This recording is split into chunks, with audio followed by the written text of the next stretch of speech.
Buddy, I think we have to talk. I'm a very lucky actor because I just kind of internalize what I'm feeling, and somehow it comes out. It shows up on the face.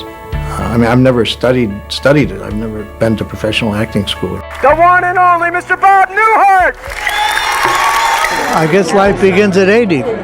For decades, Bob Newhart was the quiet genius behind television's smartest laughs, a master of understatement in a world of chaos.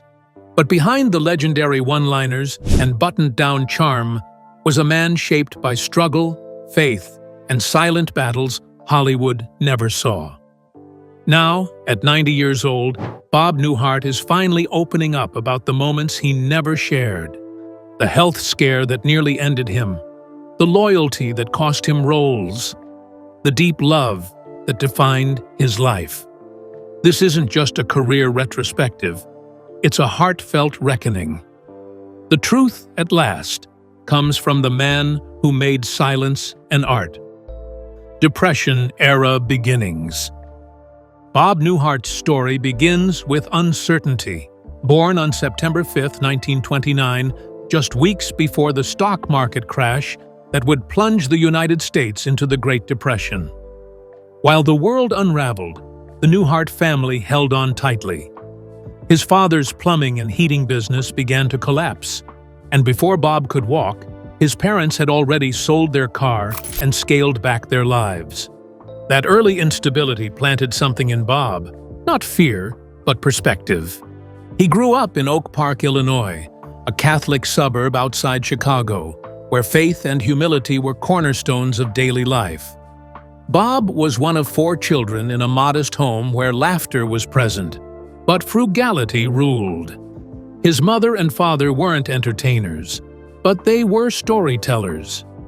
They spoke with warmth and rhythm, and even during hard times, they found ways to smile.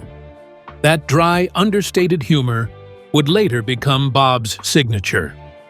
While some kids dreamed of stage lights, Bob's early joy came from simply making classmates laugh. Quietly, never loudly. He wasn't the type to command a room. He was the one who'd say something under his breath that made everyone else crack up. That gentle irreverence became his armor. His sister, Mary Joan, would go on to become a nun, further reinforcing faith as a family value. For Bob, the Catholic tradition didn't just inform his spiritual life, it grounded his moral code, shaped his comedy, and influenced the clean, principled voice that would define his work. Through his adolescence, Newhart stayed away from the stage. He didn't chase a spotlight, and performing wasn't even a dream.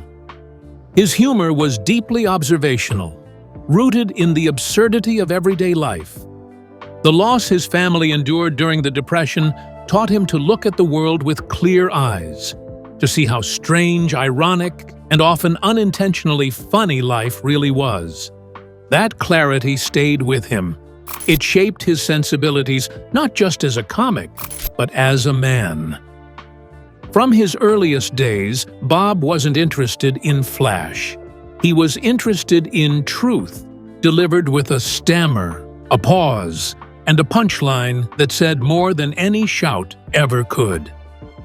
Decades before he'd win Emmys and Grammys, Bob Newhart learned how to survive without excess, perform without bravado, and live without losing himself.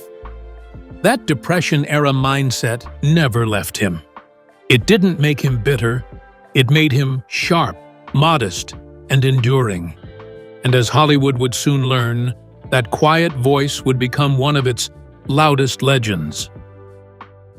From accounting to comedy. Before he was one of the most recognizable voices in American comedy, Bob Newhart was doing accounting. After graduating from Loyola University Chicago in 1952 with a business degree, Bob didn't chase dreams, he followed security. He took a desk job at U.S. Gypsum and later at Glidden, crunching numbers and filing reports, trying to settle into something stable. But stability came with a price: boredom. "I was a terrible accountant," Bob admitted years later. "I just wasn't meant for numbers." It wasn't for lack of intelligence. It was about temperament. Bob couldn't force himself to be passionate about balance sheets and ledgers. Instead, his mind wandered. He doodled. He wrote silly sketches. During lunch breaks, he and a coworker began recording comedy routines on tape, not for profit, but for fun. They never imagined it would lead anywhere. But fate has a funny way of rewarding honesty. One of those tapes made its way to a local radio DJ who played it on air. The laughs were instant. The buzz was real. And suddenly, Bob Newhart, the reluctant accountant, had found his calling. In 1960, Warner Brothers signed him to a record deal, taking a gamble on a man with no stage experience and an awkward delivery. The result? The button-down mind of Bob Newhart, a revolutionary comedy album that reached top premiere on the Billboard charts, dethroning Sinatra and Elvis. It won 2 Grammys, including Best New Artist, and sold millions of copies. Bob, the former Army clerk and office drone, had become the voice of a generation's anxieties and awkwardness. His act wasn't explosive or vulgar. It was subtle, ironic, filled with long pauses and one-sided phone calls that made the audience do half the imagining. He never needed gimmicks. His material was funny because it was true. The awkward boss, the confused driver, the insecure man in a chaotic world. Bob's rise was rapid, but his roots remained deep. He never chased celebrity. He let it find him. The man who couldn't survive an accounting job found immortality by embracing the mundane, hilarious absurdity of life and turning it into gold. Reinvention through one-sided phone routines. When Bob Newhart first stepped into the national spotlight, his style was instantly unique. Where others shouted punchlines, he whispered setups. Where others relied on banter, Bob performed alone, with nothing but a phone and a pause. It was revolutionary. His signature bit, the one-sided phone call, let audiences fill in the blanks.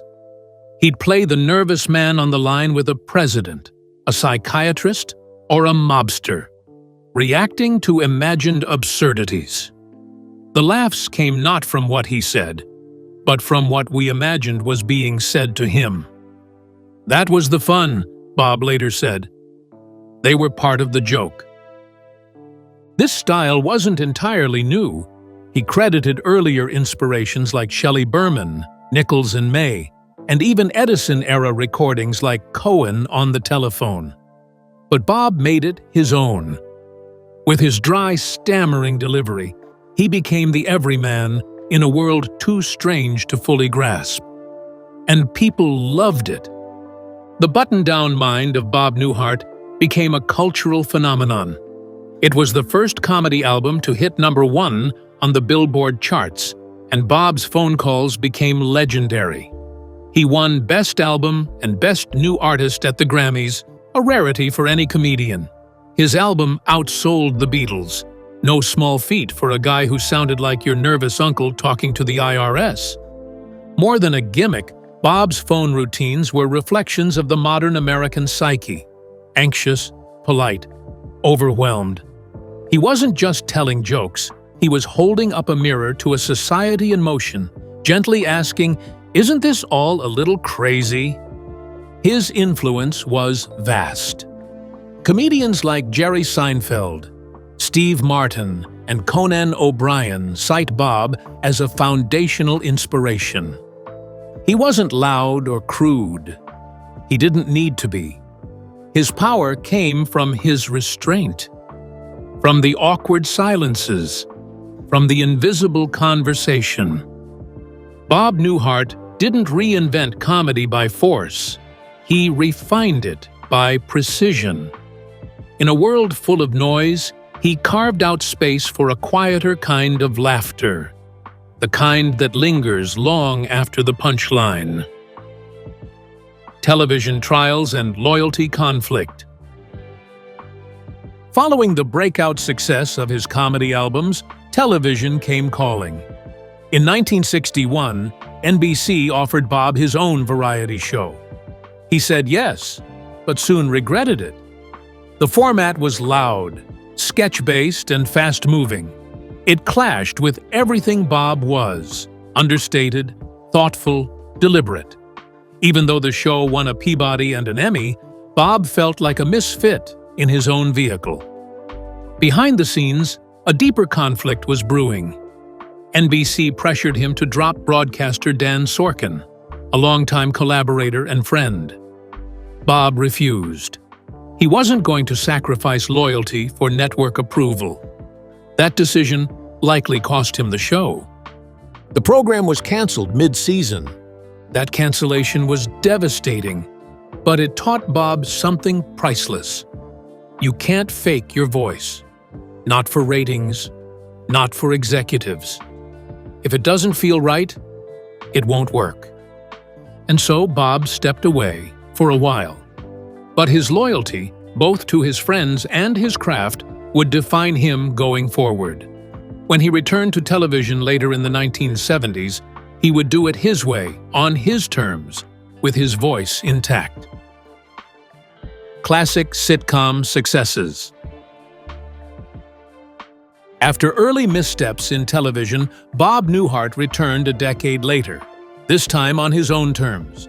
The result was The Bob Newhart Show, which debuted on CBS in 1972.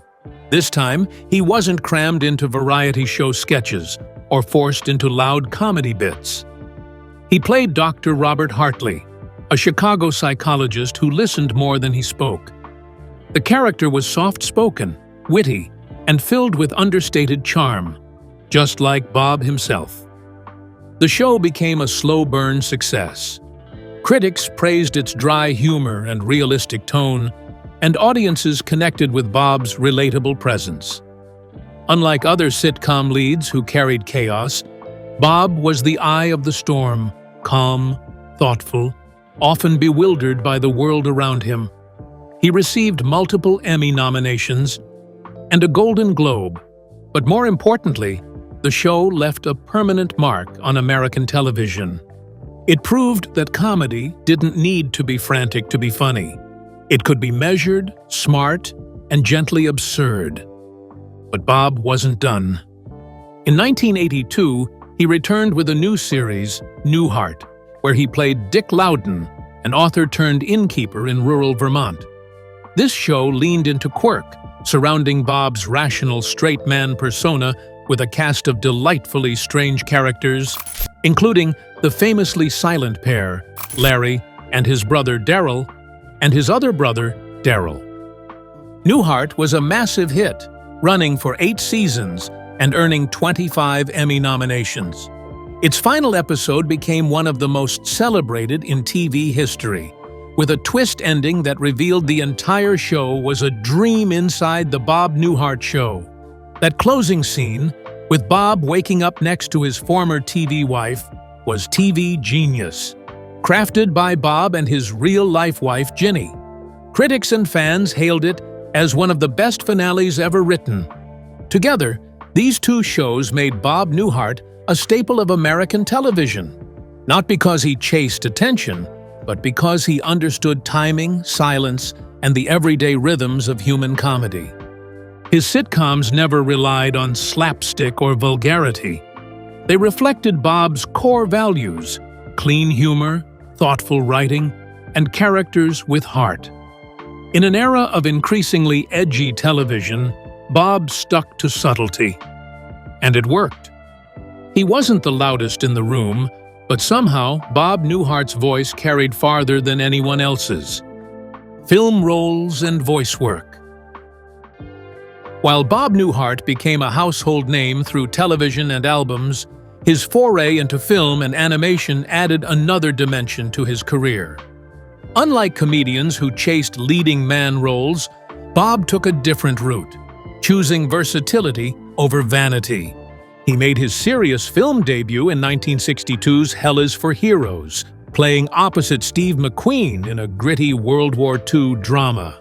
It was a surprising move for a man known for deadpan phone routines, but it showed Hollywood and himself that Bob had range.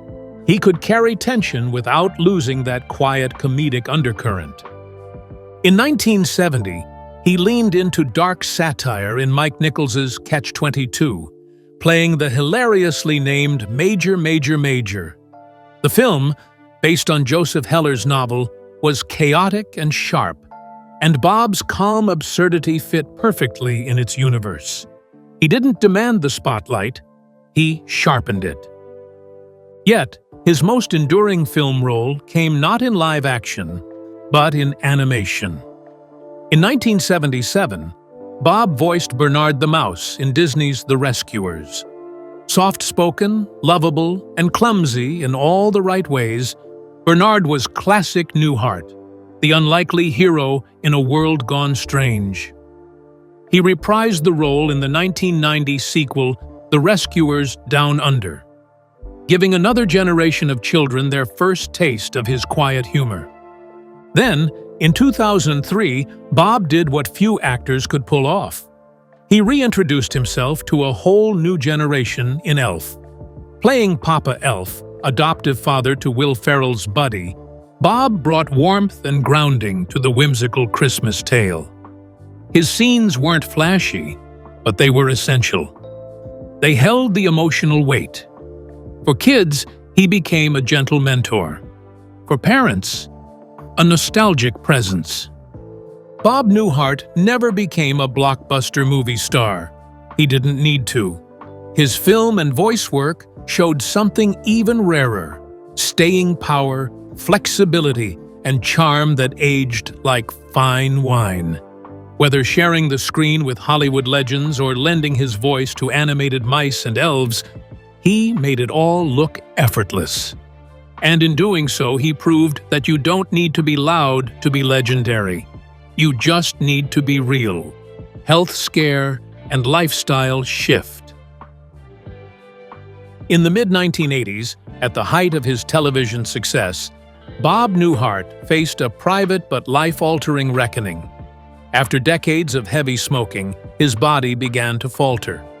In 1985, he was rushed to the hospital and diagnosed with polycythemia, a blood disorder linked to smoking. The diagnosis came with a warning: change now or lose everything. The scare shook him. At the time, he was 56 and juggling a hit TV show, a demanding career, and a growing family. He later admitted he had ignored the signs: shortness of breath, fatigue, a nagging sense that something wasn't right. "I thought I could outrun it," he said. But the truth caught up. It wasn't just a health crisis, it was a crossroads. With the support of his wife Ginny, Bob made a choice. He quit smoking immediately, cold turkey. The man known for his patience and moderation took bold, decisive action, and he never looked back. That moment changed more than his lungs. It transformed his perspective. Bob became deeply aware of his own mortality, and it added new depth to his work. He became gentler, more intentional, more present. He adjusted his routines, exercised more, and took on fewer but more meaningful projects. Fans noticed. His comedy began to carry an even softer edge, a touch of vulnerability beneath the wit. Behind the punchlines, there was now a man who had faced death and walked back stronger. And his story became a quiet beacon for others. Fans wrote to him, thanking him for inspiring them to quit smoking. His health scare didn't just save his life. It became a lesson in second chances, the kind that makes you reflect, recalibrate, and live better. Bob often described the experience not as a punishment, but a gift. "I got a wake-up call, and I was lucky enough to answer it," he said. He lived decades longer than his doctors expected. And in those years, he gave us some of his best, most grounded performances, not despite the scare, but because of it. Later sitcom attempts. By the 1990s, Bob Newhart had become a television institution. But television was changing, and not always in his favor. In 1992, he launched a new series simply titled Bob, playing a comic book artist navigating midlife reinvention. The concept had potential, but the network wavered. Tonal shifts, cast changes, and creative clashes led to instability. Despite Bob's charm, Bob never found its rhythm and was canceled after just 33 episodes. Then came George and Leo, 1997, a sitcom pairing Bob with fellow legend Judd Hirsch. On paper, it was a powerhouse. In practice, it struggled. After a last-minute cast shakeup and lukewarm ratings, the show was pulled after one season. There was even an NBC pilot, where Bob played a version of himself. But it never aired. Still, Bob never took these setbacks personally. He understood the business. Tastes change. Networks chase trends. But that didn't make him irrelevant. It made him resilient. "You can't win them all," he once said with a shrug. "But you can keep swinging." More importantly, each attempt showed Bob's willingness to evolve, to experiment, to keep creating even in a world that often favors the new over the wise. Even when the shows didn't last, his presence always did. Triumph on the Big Bang Theory. Just when most actors his age had long since retired, Bob Newhart quietly stepped into one of the most unexpected and beloved roles of his career. In 2013, at the age of 83, he joined the cast of The Big Bang Theory, portraying Professor Proton, Sheldon Cooper's childhood science idol turned ghostly mentor. It was a guest role, modest on the page, but once again, Bob's presence transformed it into something iconic. What began as a nostalgic nod to a bygone generation of entertainers turned into a defining moment. Bob brought gentle humor, emotional weight, and his signature timing to the role, creating a character that wasn't just funny, but deeply human. In scenes with Jim Parsons' Sheldon, Bob's Proton was a calm, grounding force, subtly satirizing both science television and showbiz itself. Fans, critics, and even the Academy took notice. At age 84, Bob won his first ever Primetime Emmy Award for Outstanding Guest Actor in a Comedy Series, a long overdue recognition for a man whose influence had shaped generations of comedians. The moment was emotional, not just for him, but for fans who had followed his journey from one-sided phone routines to sitcom royalty and now to the halls of nerd pop culture. And he wasn't done. Bob reprised the role multiple times, including as a ghostly advisor in later seasons, and eventually lent his voice to the spin-off series Young Sheldon, making him one of the few actors to seamlessly bridge television's golden age and its streaming era dominance. What made the role so impactful wasn't just nostalgia, it was grace. Bob played Proton with sincerity, never mocking or leaning on past glories. He gave the character a quiet melancholy, a sense of a man who had once mattered and still wanted to.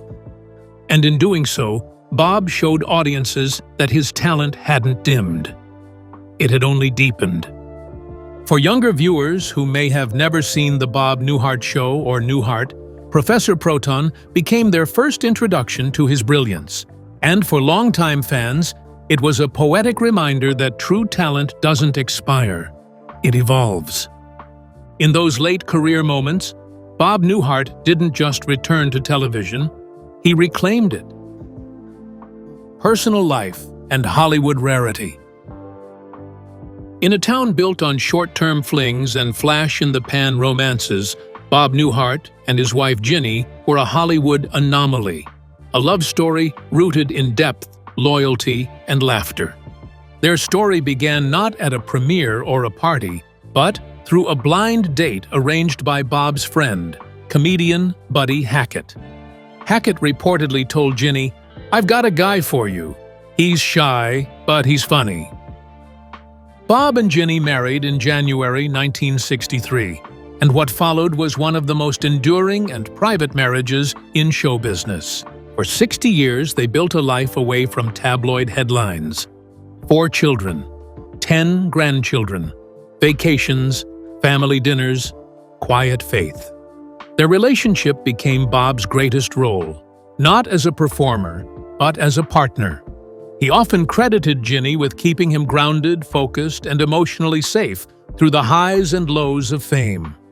"She was the one who made everything real," Bob said. "I brought the laughter, but she brought the peace." In public, Ginny was rarely seen, by choice. She preferred the background, away from camera flashes and interviews. But behind the scenes, she was Bob's first editor, his sounding board, and his most honest critic. She helped him navigate offers, protected his health, and reminded him that success wasn't measured in Emmys. It was measured in love, family, and faith. When Ginny passed away in April 2023 at the age of 82, Bob was devastated. The loss wasn't just personal, it was spiritual. In interviews following her death, he struggled to find words, often holding back tears as he recalled their final conversations. "She was my life," he said, voice breaking. "And now, I just try to live in a way she'd be proud of." In an industry that idolizes image, Bob and Ginny built something far more lasting. A legacy of decency, no scandals, no public fights. Just a quiet, faithful commitment that outlasted nearly every showbiz marriage of their generation. Their story is more than rare. It's sacred. In the end, Bob's greatest achievement may not be his albums, his sitcoms, or his Emmys. It was his marriage. Final interview and emotional farewell. In what would become his final televised interview, Bob Newhart did something audiences had rarely seen. He cried on camera. The moment came during a conversation about his late wife, Ginny, just months after her passing. The interviewer gently asked what he missed most. Bob paused, then lowered his head. "Everything," he said, voice cracking. "Everything. I couldn't stop crying for weeks." It was a moment that stunned even those closest to him. Bob had always been the master of understatement, the calm in the chaos, the man who found humor in life's odd corners. But now, at age 94, he was letting the world see the grief beneath the grace. He spoke softly about the little things, how Ginny used to fold his sweaters a certain way, how she left notes around the house, how she laughed at jokes before he even finished them. He recalled her final moments, how she held his hand, how she told him, "You made this life beautiful." That moment, perhaps more than any performance in his career, touched the public deeply. It wasn't a punchline. It was the truth. Bob Newhart, the man who built a career on quiet observational comedy, gave the world one final, honest observation: that love is everything.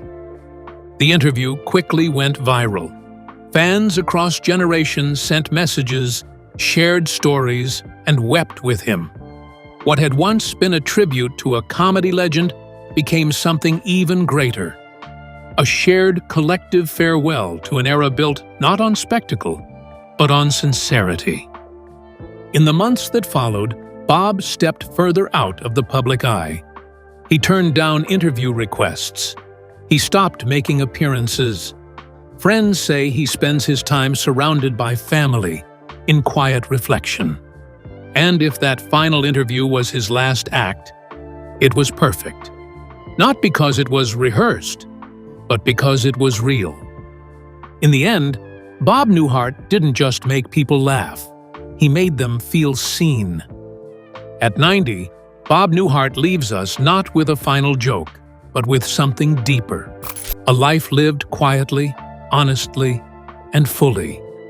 He proved you don't need to shout to be heard.